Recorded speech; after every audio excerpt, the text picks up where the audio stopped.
Freedom is a Constant Struggle. It's a 2016 collection of essays, interviews, and speeches by Angela Y. Davis. It collects work from 2014 through 15. It's the first book I read after my job shut down in March, and despite this not being the first episode, it's also the book that inspired this project. So as the title suggests, Davis weaves together the struggles she has been involved with as all part of one movement towards justice. Prison abolition and racial justice in the U.S., apartheid abolition in South Africa, freedom for Palestinians, anti-colonial movements around the world, and other work. But that titular constancy is also echoed in the work I see laid out for Christians. We are God's co-workers in building the kingdom and must continue to seek justice even if we believe that true universal justice will not happen on this side of a new earth.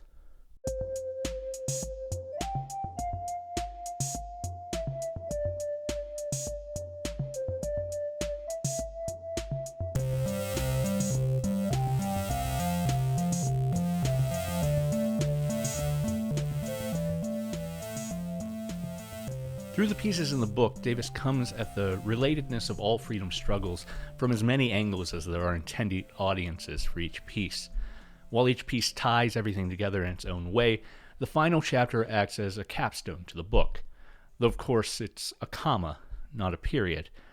This chapter is a speech given in Istanbul in January 2015, which Davis titles Transnational Solidarities.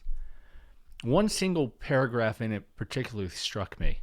For some time now, I have been involved in efforts to abolish the death penalty and imprisonment as the main modes of punishment. I should say that it is not simply out of empathy with the victim of capital punishment, who are overwhelmingly people of color. It is because these modes of punishment don't work. These forms of punishment do not work when you consider that the majority of people who are in prison are there because society has failed them, because they've had no access to education, or jobs, or housing, or health care. But let me say that criminalization and imprisonment could not solve other problems. This section reminded me of my own path to prison abolition and beyond. It's been a long path and too long to share in this episode, but an earlier step in it was when I began to take my Christianity more seriously. I began to question the very idea of capital punishment. If I believe, as I do, that no one is beyond grace, surely then I could not support a system that puts people to death, that puts an end to any chance they have at truly repenting. From there, I came to see the racial inequalities in how the death penalty is enacted in the U.S., and further, how the rest of the justice system is similarly unjust. I learned of how often we convict people to death who are not guilty of the crimes they are accused of, to say nothing of the people put to death in the streets by police with no trial, based solely on accusations of crime. And then there came the realization, as Davis says, that these punishments don't even work. It's simple enough to see. The largest prison apparatus in the world exists in the U.S. If the threat of prison generally, or even capital punishment particularly, were enough to ward off criminals, then surely the U.S. would see such warding off happen. The largest prison system in the world should naturally deter itself out of existence, or at least to an equilibrium, and yet ours grows like a cancer. These were my baby steps towards a broader view of justice, and indeed that view must always broaden further. If we, like Christ before us, are to proclaim good news to the poor, freedom for the prisoner, and recovery of sight for the blind, to set the oppressed free, then we must always have eyes to see injustice and oppression. I admit I have often been far too slow to see them, and no doubt am still blind to some.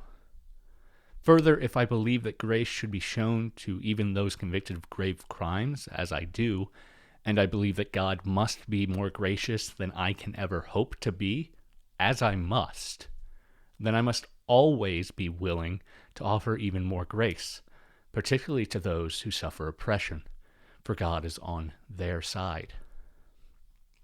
A 2014 interview acts as a chapter 2, called Ferguson Reminds Us of the Importance of a Global Context, and gets at what I'm talking about without my religious framing. So the idea that I think animated people who are working toward abolition of prisons is that we have to think about the larger context. We can't only think about crime and punishment. We can't only think about the prisons as a place of punishment for those who have committed crimes. We have to think about the larger framework. That means asking, why is there such a disproportionate number of black people and people of color in prison? So we have to talk about racism. Abolishing the prison is about attempting to abolish racism. Why is there so much illiteracy? Why are so many prisoners illiterate? That means we have to attend to the educational system. Why is it that the 3 largest psychiatric institutions in the country are jails in New York, Chicago, Los Angeles, Rikers Island, Cook County Jail, and LA County Jail? That means we need to think about healthcare issues, and especially mental health care issues.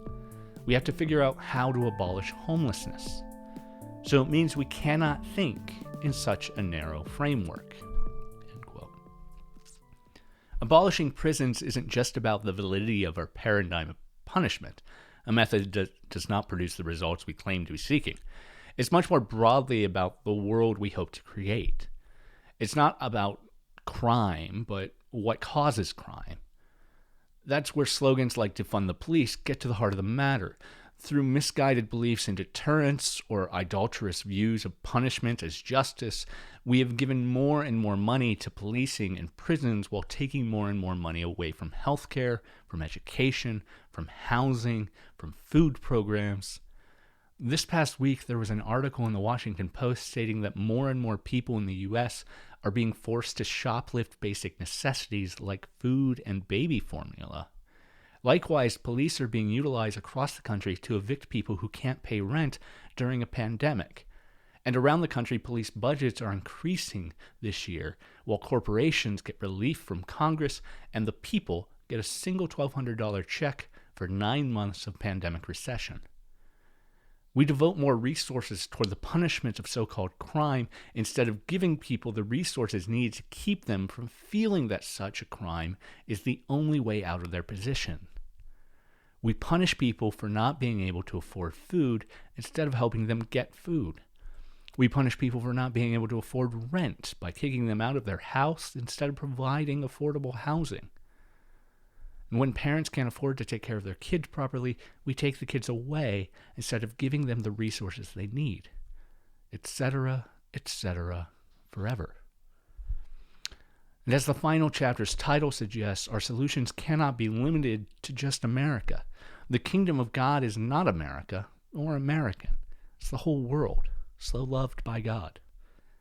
Our liberty is bound up together, and so is our redemption, on earth as it is in heaven. It will take imagination, and it will take sacrifice.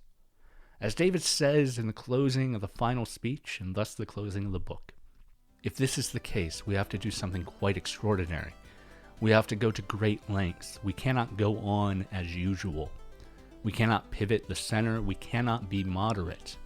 We will have to be willing to stand up and say no with our combined spirits, our collected intellects, and our many bodies. Wow.